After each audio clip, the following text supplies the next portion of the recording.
पाकिस्तान की number 1 TikTok star जन्नत मिर्जा ने पाकिस्तान छोड़ने का ऐलान कर दिया। उनका कहना था कि वो जल्द ही पाकिस्तान छोड़ देंगी और वो जापान में मुंतकिल होने का इरादा रखती हैं। जन्नत मिर्जा ने सोशल मीडिया पर सवाल जवाब के वायरल ट्रेंड में हिस्सा लेते हुए अपने एक इंस्टाग्राम पोस्ट में मदाहों को सवाल करने की दावत दी।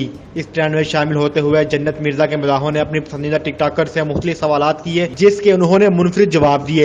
एक सारिफ ने जन्नत मिर्जा से पाकिस्तान के हवाले से पूछा कि जिसके जवाब में उन्होंने लिखा वो जल्द ही पाकिस्तान छोड़ देंगी। पाकिस्तान छोड़ने की वजह उन्होंने यहाँ के लोगों की ज़हनियत करार दिया है। जन्नत मिर्जा ने सवाल जवाब के दौरान बताया कि इन्हें सैयद नूर की फिल्म, जिसमें इन्होंने बतौर मरकजी किरदार अदा किया है, इस फिल्म की रिलीज का बेसब्री से इंतजार है। जापान में मुकीम पाकिस्तानी टिकटॉकर ने बताया कि वो नवंबर में वतन वापस आएंगी। ख्याल रहे जन्नत Mirza video sharing application TikTok पर 1 करोड़ फॉलोअर्स रखने वाली पहली पाकिस्तानी टिकटॉक स्टार है। पाकिस्तान के शहर फैसलाबाद से ताल्लुक रखने वाली जन्नत मिर्जा ने मुल्क की नंबर 1 टिकटॉक मॉडल होने का एजाज भी अपने नाम कर रखा है। टिकटॉक स्टार का कहना था कि कभी नहीं सोचा था कि मैं शौक में यहाँ पहुँच जाऊंगी। जब आप किसी से हसद नहीं करते तो सिला मिल ही जाता है। हाल ही में जन्नत मिर्जा ने बिलाल सईद के गाने शायर की वीडियो में मोहम्मद अली जोश के साथ म्यूजिक वीडियो में भी डेब्यू किया था।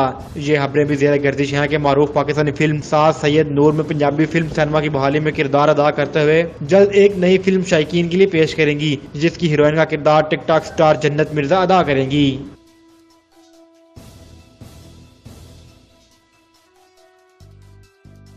हर खबर पर पहली नजर सिर्फ चनाब न्यूज पर।